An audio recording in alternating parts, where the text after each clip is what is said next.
The Mandalorian and Star Wars The Rise of Skywalker. Are we seeing a new golden age for Star Wars fans? We're going to discuss that and more in today's video.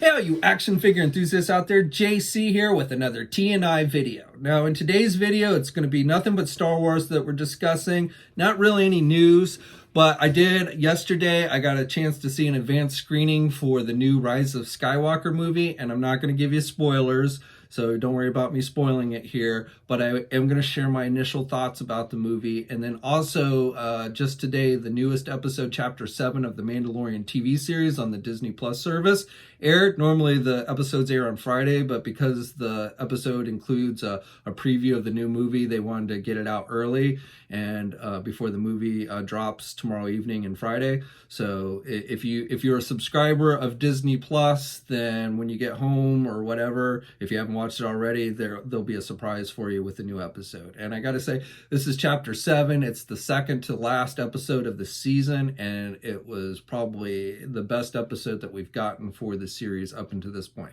And I really like this series overall. I think a couple of the episodes, like the last two episodes, while I enjoyed, I didn't think moved the story along very much. So I was getting to that point where I felt like we needed to start, getting the story moving. And this episode definitely does that.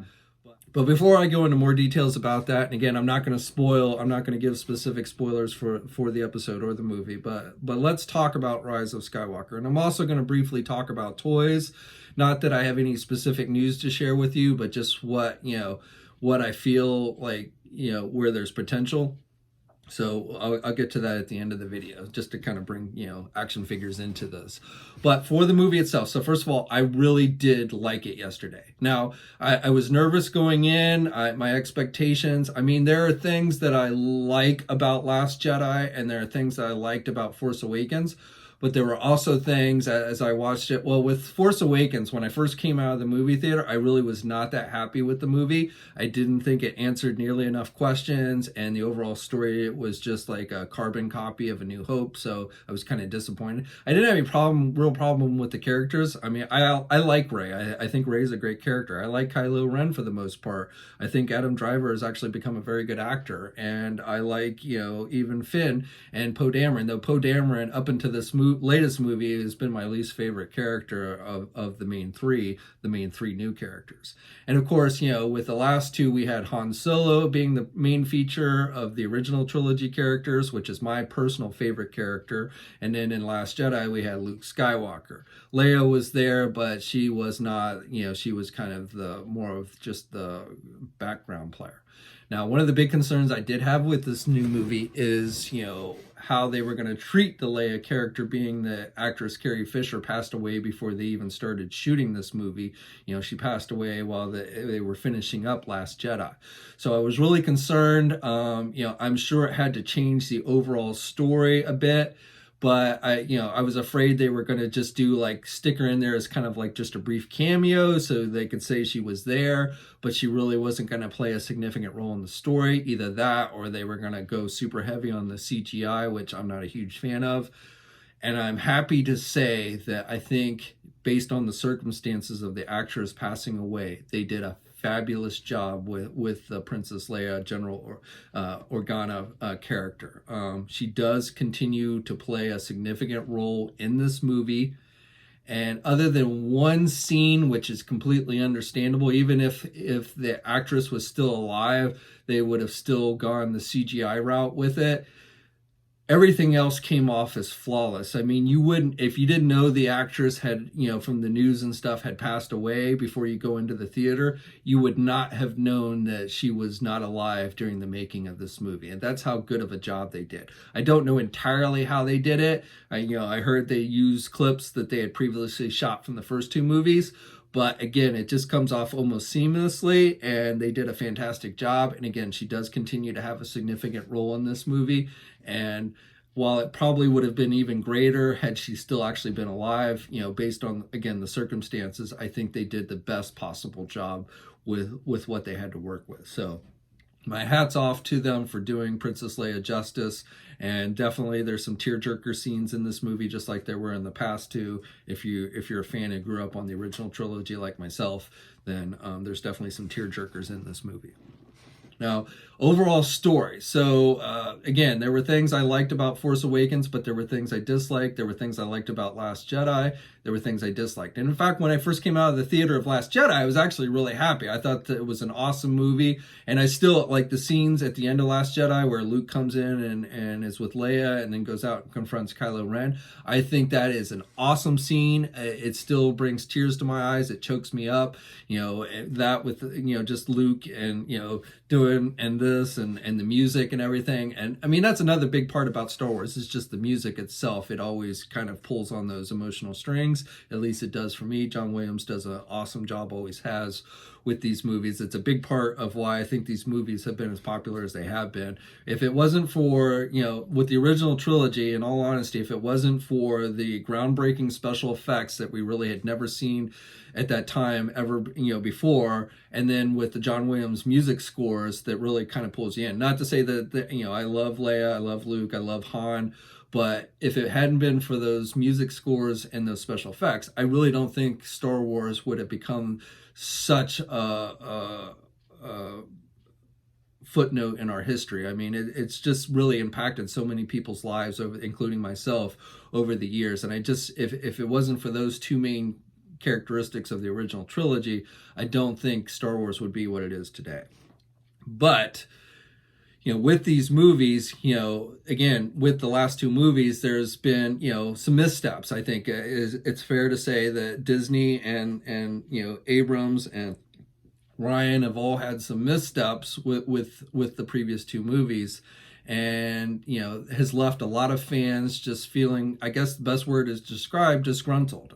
I really honestly think up until this point, Star Wars, as far as enthusiasm and everything goes, is at an all-time low. I've been covering this stuff for 20 years now, and even with like the prequels, which a lot of people hated the prequels, a lot of people bashed the prequels, but even then, I don't feel like the Star Wars enthusiasm was as low as it is today.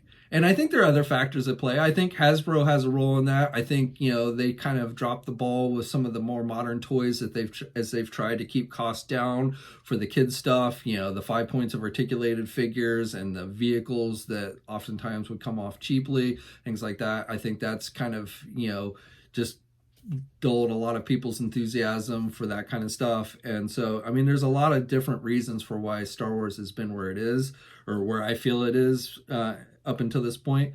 But I do think both this movie and the Mandalorian TV series, which has been airing on Disney Plus, are definitely very much steps in the right direction. And I don't think Disney's all evil. I don't solely blame Disney as being the reason for destroying Star Wars. In fact, I would say the opposite. The real thing I fault about Disney is I do think they kind of overdid Star Wars. I think trying to do, Star Wars is not Marvel. And so trying to do a movie every single year, I think was a mistake. And, oversaturation is another, factor that I think has come into play for why Star Wars has been in the state it is. But that's really the biggest thing I would fault Disney for. And I don't really blame them for trying to make Star Wars another Marvel. I mean, if you just initially think about it, it would make sense, right? But if you really start to dive deep into Star Wars, I just don't think it has the character depth that like Marvel does to be able to sustain movies on that type of scale on a regular basis. So and of course Disney is trying to correct that. They're not going to going forward, they're not going to be doing movies every year, which I think is a good thing. And so I think Disney is taking steps to try and fix their mistakes, and that makes me very happy.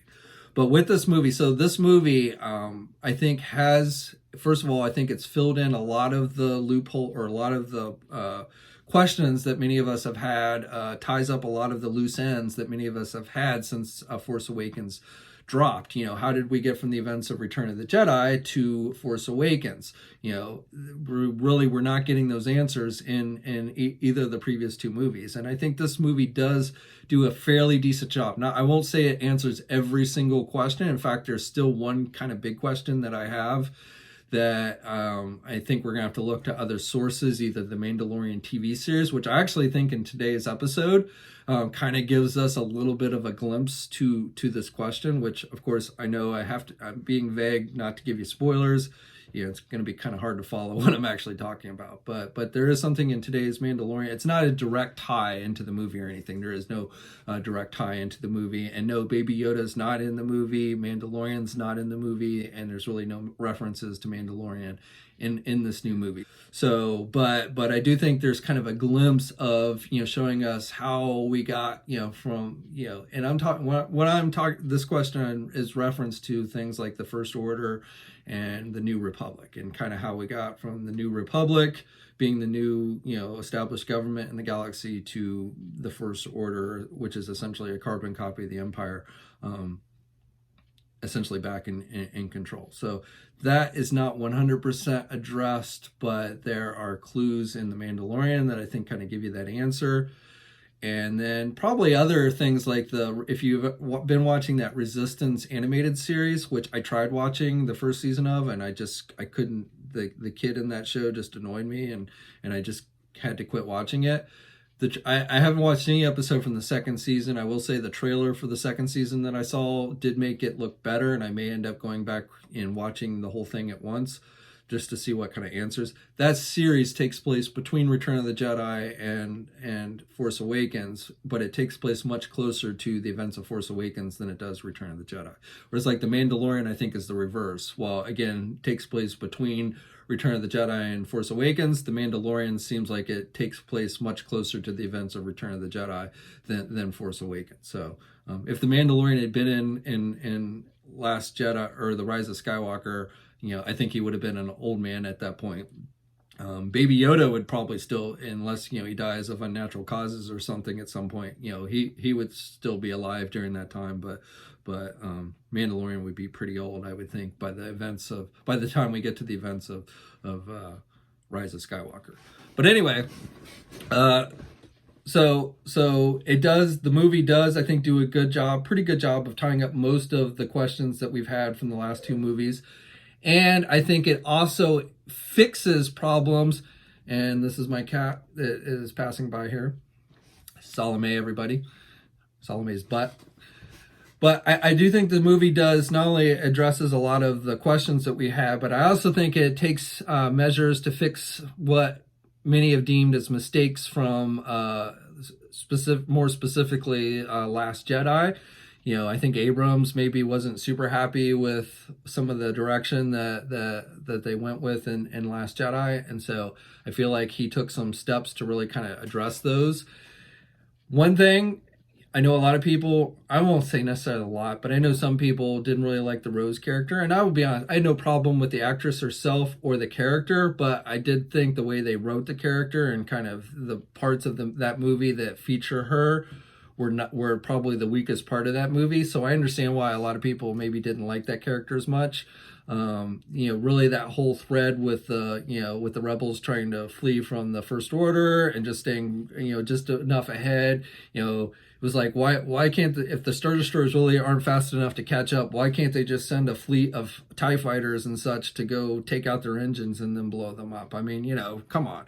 But so I felt like that whole kind of thread in that movie was a little bit weak, and the weakest thing about that movie, including the scene where they go to the casino and everything, that was really probably the weakest thing about that movie. But for Rose, I won't give you, she is in the movie, I will tell you that, but she basically, without going into specific details, I'll tell you that she basically gets the Jar Jar Binks treatment in this movie. So if that was one of the things you really hated about Star Wars, then I'll tell you, you have absolutely nothing to worry about with this one.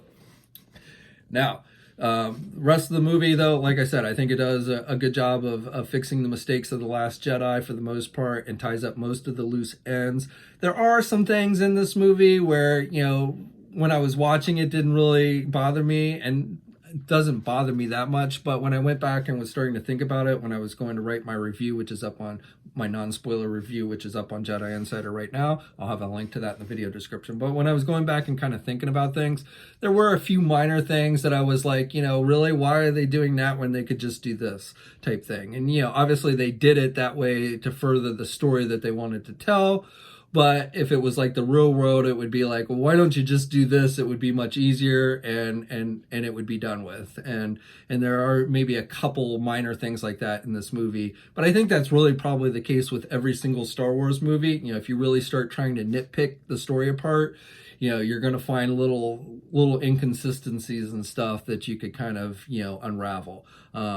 Not nearly as bad as The Last Jedi in that regard, and I don't think it's anything that takes away from the overall story, but again, probably a couple things. And of course, if you're looking for reasons to hate the movie, you might, focus in on that type of thing. But again, in general, I don't think it's anything that takes away from the movie. So I think that's where I'll leave it with The Last Jedi, though I will say, bringing the toys in, so without going into specifics, I'll say that there seems to be a lot of potential for very cool action figures that Hasbro's yet to do for the movie, which hopefully they will. Vehicle-wise, not so much. They did not, there was no really cool new vehicles that they showed off in this movie. So that, they're going to be hard pressed to do anything new on the vehicle front for this movie. I mean, the only vehicle they've done is for like the vintage collection. They've done X-Wings, and then for the Adventure line, they did those bikes that the jet troopers catapult off of. But that's really it for vehicles. Now there was a little bit different design TIE fighter, which I think you see in trailers and movie posters that have kind of a different wing design. So I guess they could do a toy of that. But we've got a million different types of TIE fighters over the years, so I don't know if they're different enough that I would be that excited for those if they do end up doing those. But who knows?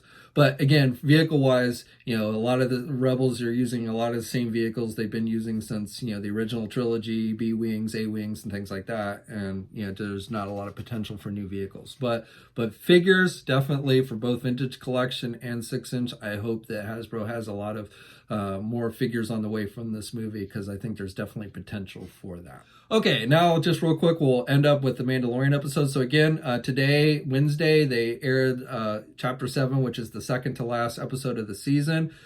A lot of cool stuff in this movie. A lot of cool stuff in this episode.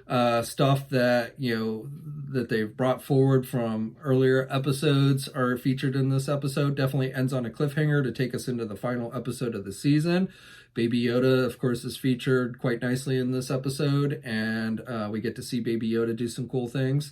And Baby Yoda actually does, we see Baby Yoda do something that kind of is a shared characteristic of Rey. Not saying there's any direct connection between the two, but definitely there's something that we see Baby Yoda do in this episode that is a characteristic that we see with Rey as well. So I thought that was kind of interesting. Again, there's something that kind of hints to, how maybe things got from where we were in Return of the Jedi to where we are in Force Awakens. As far as the Republic and all that stuff. So that's kind of interesting. And then just a lot of cool characters that we've seen, for the most part, types of characters like Death Troopers. And I'm only mentioning them because they are in the promo images that they released to the press. So, those are all floating out there, even if you haven't seen the episode. But definitely cool things like that. And then like the speeder bikes that we've seen even toys of. Tamashii Nation's making toys of the speeder bikes and the biker scouts and stuff. So those are in this episode. And just, a lot of cool, and a TIE fighter. And we get to see a TIE fighter in a way that we've never seen before in any of the movies or such, which I thought was really cool. So, a big question that I've always had, how do you get in and out of a TIE fighter unless you have, a big gantry or something to walk to? So that question is answered in this episode, which I thought was cool. So, I have to say, probably the best episode of the season so far. Next week's episode, which will be next Friday, so we've got a little over a week now. That might be the best of them all. But if you are a subscriber to the Disney Plus already, you definitely want to make sure you tune into this episode. So I'm going to leave it there. Try not to spoil when you see the movie. If you go see it Thursday, obviously there's still going to be people who have it. Do them a favor, don't spoil it on social media. But love to hear your thoughts, just general thoughts here in the comment section. Once you see the movie and once you see the episode, did you like it? Did you dislike it? Let me know. And do you think this is this movie and The Mandalorian are going to herald in a new golden age for Star Wars, or do you think it's going to be just status quo, or what have you? Do you even think, maybe you don't think Star Wars is at a low, maybe you think it's at a high, I don't know. But share your thoughts in the comment section below, and until next time, guys, I'll catch you later. Hey, thanks for watching today's video, and be sure to subscribe to the channel if you haven't already, and hit that bell notification to alert it every time I upload a new video. And be sure to head over to the Toy News International and Marvelous News message boards communities. It's a great place to talk toys and win cool contests like $100 store credits to Big Bad Toy Store. And remember, action figures are great.